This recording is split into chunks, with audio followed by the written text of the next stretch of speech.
ராஜ் தொலைக்காட்சி நேயர்கள் அத்தனை பேருக்கும் சித்திரை பெருநாள் நல்வாழ்த்துக்களை அன்போடு தெரிவித்துக் கொண்டு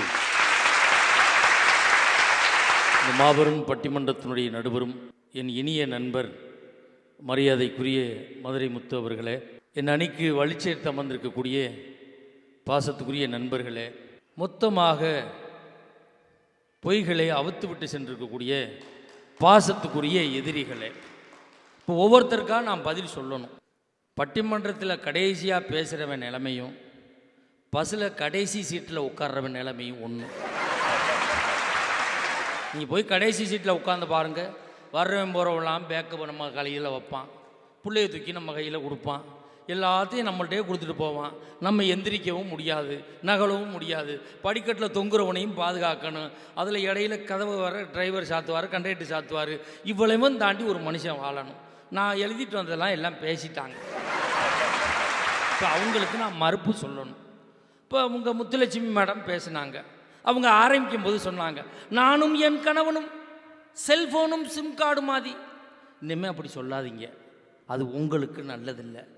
சிலர் 2 செல்லு வச்சுருக்காங்க, சிலர் ஒரு செல்லுலே 3 சிம் கார்டு வர போடுறான். பழசு இன்னும் சொல்லக்கூடாது. என்ன சார் நான் சொல்கிறது, நானே 3 செல்லு வச்சுருக்கேன். சிம் கார்டே இல்லாமல் ஒய்ஃபையில் பேசிட்டு போகிறேன். ஒய்ஃபையில் பேசுகிறானா, இன்னொருத்தையும் ஒய்ஃபிட்டே பேசுகிறானா, அம்மனத்தை கண்டான்.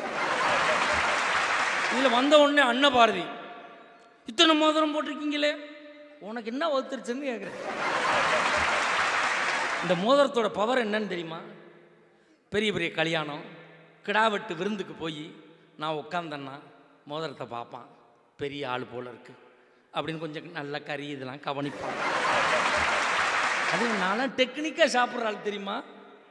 ஹோட்டலில் போனவுடனே நீங்கள் எல்லாம் சாப்பிட்டா எப்போ டிப்ஸ் கொடுப்பீங்க?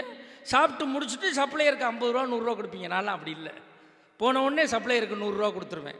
அப்போ தான் எல்லாம் வைக்க வேண்டியதெல்லாம் வச்சுருவான். ஓனர் எங்கே தெருவில் போனால் நம்மளுக்கு என்ன, அப்படி ஒரு கணக்கில் உள்ளாள்னா எனக்கு பெரிய வரலாறே இருக்குது. இதில் சொன்னாங்க, குடும்பம் என்றால் என்ன தெரியுமா? நீங்கள் 2 குழந்தை பெற்றீங்களே, கலகலப்பா இல்லாமையா 2 குழந்தை பெற்றீங்க? பெற்றதுக்கப்புறம் தானே வைத்தறிச்ச பூரம் தெரியுது. என் பையன் 9th படிக்கிறான், அடுத்த வருஷம் நான் வேறு ஸ்கூலில் சேர்க்கணும்.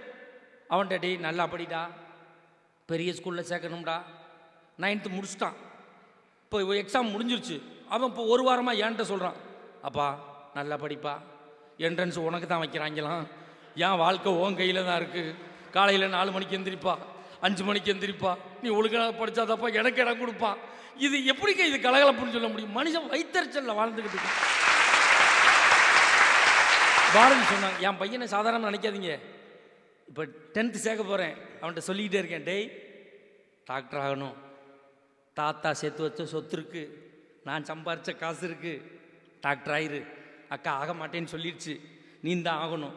இன்றைக்கி பட்டிமன்றத்துக்கு கிளம்புறேன், நிப்பாட்டினான், இன்ஜினியரை கூப்பிடு, ஆஸ்பத்திரி கட்டிடலாம்ப்பா, சித்திரை பிறந்தவொடனே கட்டு. ஆயிருவியாடா டாக்டரா? நான் டாக்டர் ஆகாட்டினாலும் பரவாயில்ல, டாக்டர் பொண்ணா தோது பண்ணி கல்யாணம் பண்ணிடுவேன், நீங்கள் கவலைப்படாமல் ஆஸ்பத்திரியை கட்டுறான். படுத்துகிற பாடு எங்களுக்கு தாங்க தெரியும் சார். சொந்தக்காரனை பற்றி குடும்பத்தில் நிம்மதி இல்லை சார். ஒன்றும் இல்லை, ஒரு 1/2 கிலோ திராட்சை பழத்தை வாங்கிட்டு வந்து உடம்பு சரியில்லாமல் வர்றவனே சோழியை முடிச்சுட்டு போகிறவங்களாம் இருக்கான் தெரியுமா? நீங்கள் ஆஸ்பத்திரியில் போய் உடம்பு சரியில்லைன்னு ஆப்ரேஷன் பண்ணி படுத்துருங்க, 1/2 கிலோ திராட்சை தான் வாங்கிட்டு வருவான். என்ன ராமசாமி, வேறு ஆஸ்பத்திரியே கிடைக்கலையா? இங்கே தானடா சேர்ந்தேன், 1/2 கிலோ தான் திராட்சை வாங்கிட்டு வந்துருப்பான். கோவிந்தசாமி இங்கே தானடா ஆப்ரேஷன் பண்ணியிருந்தான், 3 நாள் நல்லா பேசினானடா, போயிட்டானடா. ஏண்டா நீ இந்த ஏண்டா 102ஆம் நம்பர் ரூமாடா, இதில் தானடா அவனு இருந்தான். டாக்டர் வந்து அமுக்கி பார்க்க சொல்லியிருப்பாரு, அமுக்கி பார்ப்பாரா, நல்லா இருந்துச்சாடா. அவர் அமுக்கிறத நீ நம்பாத, நீனே தையல் அப்படியே அமுக்கி பாரு, அவன் வெடிச்சு 2ஆ போகிறது. இவ்வளவு துரோகம் பண்ணுறவன் இந்த உறவுகளை தான் பண்ணுவான் சார். உண்மையிலே சொல்லி நிம்மதியாக மனுஷன் வாழ முடியல சார். அந்த அம்மா சொன்னாங்க, என் கணவருக்கு நான் லெமன் ஜூஸ் கொடுத்தேன், முத்துலட்சுமி லெமன் ஜூஸ் கொடுத்தேன், அதில் ஒரு தேனீ கிடந்தது.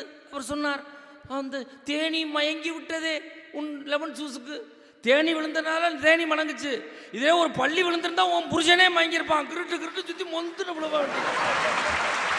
என் கணவர் எனக்கு மருதாணி வைத்து விட்டார். உண்மையிலே பெண்களுக்கு ஏன் தெரியுமா மருதாணி வைக்கிற பழக்கத்தை கண்டுபிடிச்சாங்க? சிறு குழந்தைக்கு பெண்களுக்கு மருதாணி வைப்பாங்க, ஏன்னா மருதாணி சிவப்பாக இருக்கும். இரத்தம் சம்பந்தப்பட்ட சில விஷயங்கள் பெண்களோடு ஒன்றி போய் இருக்கிறது. அந்த பெண் பெரிய பெண்ணாகின்ற பொழுது இரத்தம் சம்பந்தப்பட்ட விஷயம். அந்த பெண் ஒரு குழந்தை பெற்றிருக்கின்ற பொழுது இரத்தம் சம்பந்தப்பட்ட விஷயம். ஆக இந்த சிகப்பை சிறு குழந்தையிலிருந்து அது பார்த்து பழக வேண்டும் என்பதற்காகத்தான் அந்த மருதாணி வைக்கிற பழக்கத்தையே நம்ம தமிழை கொண்டு வந்தாங்க. நீ குடும்பம் எங்கேயா மருதாணி வைக்கிறதுலாம் கோணுன்னு ஒன்று கோழி மய வச்சு இப்படி அப்போ இங்கே பேசி இங்கே போச்சு பல பிரச்சனை. அந்த அம்மா சொல்கிறாங்க, நான் 87,000 சொச்சம் சம்பளம் வாங்குகிறேன், என் ஏடிஎம் கார்டு என் புருஷன்ட்டு தான் இருக்குது, எங்கள் வீட்டுக்கார்ட்ட தான் இருக்குது, என் ஏடிஎம் கார்டு பின் நம்பர் எல்லாம் இருக்குது. எங்கள் அண்ணன் பாலண்ணனை போய் பாருங்கள், 1ஆம் தேதி ஏடிஎம் வாசல்லே உட்காந்துருப்பாங்க. இந்த அம்மா வாங்குறது 87,000 சொச்சம் சம்பளம், இஎம்ஐ லோனு பிடிக்கிறது 82,000. அவன் போட்ட நேரத்தில் அவர் ஏடிஎம் கார்டை விட்டால் தான் 10,000 எடுக்க முடியும். இல்லாட்டினா அவர் அங்கேயே உட்காந்துருக்க வேண்டியதான். வாங்குகிற சம்பளத்துக்கு கூட லோன் வாங்கிவிட்டேன். இதில் வந்து நான் இவ்வளவு சம்பளம் வாங்குறேன், அவ்வளவு சம்பளம் வாங்குறேன். இதில் அவங்க அந்த கடைசியாக பேசுகிறாங்கல்ல, அந்த மாதிரி ரொம்ப தெளிவாக பேசுகிறாங்க. மகரிஷி சொல்லிட்டாங்க, முனிவர் சொன்னார், அவர் சொன்னார், இவர் சொன்னார், அது தப்புன்னு நான் சொல்ல முடியாதுல்ல, சிக்கலில் நான் மாட்ட முடியாதுல்ல. அதில் சொன்னாங்க, உங்களுக்கு கல்யாணத்துக்கு முன்னாடி தண்டைச்சோறு தடிமாடு இப்படிலாம் பேர் இருக்கிறது, கல்யாணத்துக்கு அப்புறம் தானே உங்களுக்கு நல்ல பேர், கல்யாணத்துக்கு அப்புறம் அவனுக்கு ஒரு பேர் இருக்குது தெரியுமா, பேமொழி மேன். அவன் ஃபேமிலி மேன் கிடையாது, பேமொழி மேன். ஏன்னா தீபாவளிக்கு ட்ரெஸ் எடுக்க போயிட்டு காசு பத்தாமல் கடத்தருவில் இப்படி பேமொழி முடிச்சுக்கிட்டு திரிவார். அதனால தான் அவனுக்கு ஃபேமிலி மேன்னே வச்சுருக்கான். இதில் இந்த அம்மா முத்துலட்சுமி பேசும்போது சொன்னாங்க, உங்கள் தாத்தா என் பாட்டியை கல்யாணம் செய்தார், தாத்தா அப்புறம் அப்பா அம்மாவை கல்யாணம் செய்தார், நான் என் கணவரை கல்யாணம் செய்தேன், பிறகு என் பிள்ளை கல்யாணம் செய்து வைப்பேன். அது என்ன தெரியுமாம்மா, தாம் பட்ட இன்பத்தை இல்லை, தாம் பட்ட கஷ்டத்தை நீங்கள் வாழையடி ஆலையாக அனுபவிக்கும்டான்னு இப்போ ஒவ்வொருத்தனா பண்ணி விட்டு போகிறாங்க. எல்லாம் பட்டதுக்கப்புறம் தான் வேதனை தெரியுது. ஒன்று தெரிஞ்சுக்கங்க, கூகுள் மேப்பும் உறவுகளும் ஒன்றும் நல்லா போகிற மாதிரி தான் தெரியும். எப்போ போய் சிக்கலில் மாட்டி நடுத்தருவில் அனுப்பவும் சொல்ல முடியாது. தயவு செய்து கூகுள் மேப்லாம் போட்டு போகாதீங்க. போன வாரம் போய் ரைட் லெஃப்ட்டுன்னுச்சு. ஒரு அம்மா லேடிஸு சொல்லையிலே நான் சந்தேகப்பட்டேன், இந்த அம்மா கரெக்டாக தான் வழி சொல்லுமான்னு. Turn left 10 kilometre, turn right, கரெக்டாக சுடுகாட்டில் உண்டே நிப்பாட்டிடுச்சு அந்த அம்மா. அந்த அம்மா தூங்கிருச்சு போல இருக்கு அந்த ரூட்டு சொன்ன அம்மா. இப்போ எவ்வளோ வைத்தறிச்சல மனுஷன் வாழ்கிறான் வாழ்க்கையில். இன்னைக்கு மனுஷன் எவ்வளவு சந்தோஷமாக குடும்பத்தில் இல்லை சார். அந்த காலத்தில் இந்த காலத்தில் என்ன, அந்த காலத்தில் வலிச்சா புள்ள, இப்போ கிழிச்சா புள்ள. ஒரு காலத்துல எல்லாம் பிரசவ மாணவங்களை பார்க்க போனோம்னா பிரசவ வார்டு எதுன்னே கேட்க வேண்டாம், தாய் ஒரு பக்கம் அழுவும், புள்ள ஒரு பக்கம் அழுவும். இதான் பிரசவ வார்டுன்னு போய் குழந்தைய பார்த்துட்டு இருந்தோம். போன வாரம் குழந்தை பிறந்திருக்கும் பார்க்க போகிறேன், தாயே அழுவலை, பிள்ளைய அழுவலை, புருஷன் கிடந்து அழுதுகிட்டு இருக்கான். ஏன்டா ஆப்ரேஷனுக்கு 70,000 பணம் கிட்டது நான் தாண்டான்னு இவன் கிடந்து அழுதுகிட்டு இருக்கான். இவன் எப்படி கலகலப்பாக இருக்க முடியும்? ஆனால் பெருமை பேசுறது சார், பெருமை எந்த நேரத்தில் பெருமை பேசுறது இவங்களுக்கு வாழ்க்கையில் ஒன்றி போன ஒன்று தெரிஞ்சுக்கங்க. பொண்டாட்டியோட கோபத்தில் 3 டைப் ஆஃப் கோபம் இருக்கு, 3 வகையான கோபம் இருக்கு. உனக்கு எப்படி தெரியும்னா, எல்லாரும் அனுபவப்படுறதான் ஃபர்ஸ்ட் டைப். பாத்திரம் டம் டம் டம் டம்னு உருண்டுச்சுன்னு வச்சுக்கோங்க, இது ஒரு வகையான கோபம். இதை நம்ம சமாளிச்சிடலாம். இவ கோபத்தில் தான் இருக்கிறா, இப்போ வீட்டுக்குள்ளே போகக்கூடாது, பொன் பேசிக்கிட்டே இப்படி சுற்றுறது. அவள் தூங்குற வரைக்கும், பாத்திர சத்தம் நிற்கிற வரைக்கும் நான் சுற்றியே வருவேன். அன்றைக்கி ஒருத்தர் போலீஸை பிடிச்சி விட்டார், என்ன வீட்டு சுற்றிக்கிட்டே தர, என் வீடு தான் சார் அப்படின்னு. ஏன்டா சுற்றுற, பாத்திரம் உருளுது சார். அப்போ ரைட் அவர் நான் குடும்பத்தில் உள்ளவர் தானே, ரைட் அப்படி ஓரமாகவே சுற்றிக்கிட்டே அப்படி ரவுண்ட் வா, இன்னும் இந்த பக்கம் குறுக்காவே போட வேண்டியதில்லை, உன் வீட்டில் நீனே இந்த லைனை பார்த்துக்கலாம் அப்படின்னா. 2வது டைப் ஒன்று இருக்குது, பேசவே மாட்டான்.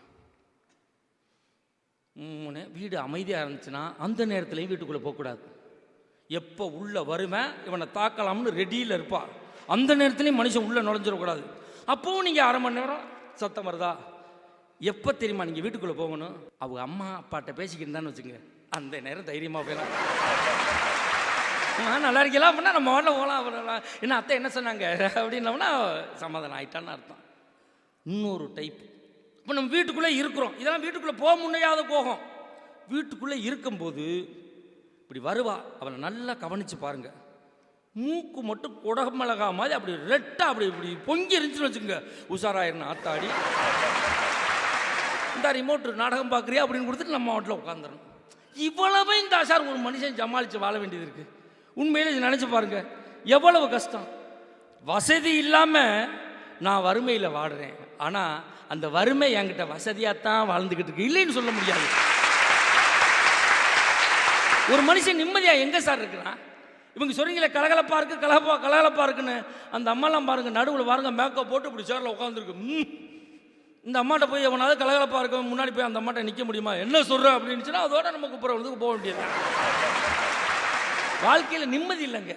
நிம்மதியை உண்மையிலே துளைத்து விட்டு தான் வாழ்ந்து கொண்டு இருக்கிறோம். அக்கா தங்கையினுடைய உறவு தன் தாயினுடைய நகைகளை பிரிப்பதிலே முறிந்து போகிறது. அண்ணன் தம்பி உறவு தன் தந்தை இறந்த பிறகு சொத்துக்களை பிரிப்பதிலே கலண்டு போகிறது. அண்ணன் தங்கை உறவு தன் அண்ணனுக்கு சொத்தில் கையெழுத்து போடுகின்ற பொழுது அவர்களுக்குள்ள உறவு பிரிந்து போகிறது. கணவன் மனைவி உறவு என்பது டைவர்ஸில் பிரிந்து போகிறது. உண்மையிலே குடும்பங்கள் இன்றைய அளவில் கலகலப்பாக இல்லை, கடகடத்து போய்த்தான் இருக்கிறது. உண்மையிலே வேதனையோடு தான் வாழ்ந்து கொண்டு இருக்கிறோம் என்று நல்ல தீர்ப்பை தாருங்கள் என்று வேண்டி வாய்ப்புக்கு நன்றி கூறி நிறைவு செய்கிறேன். நன்றி, வணக்கம்.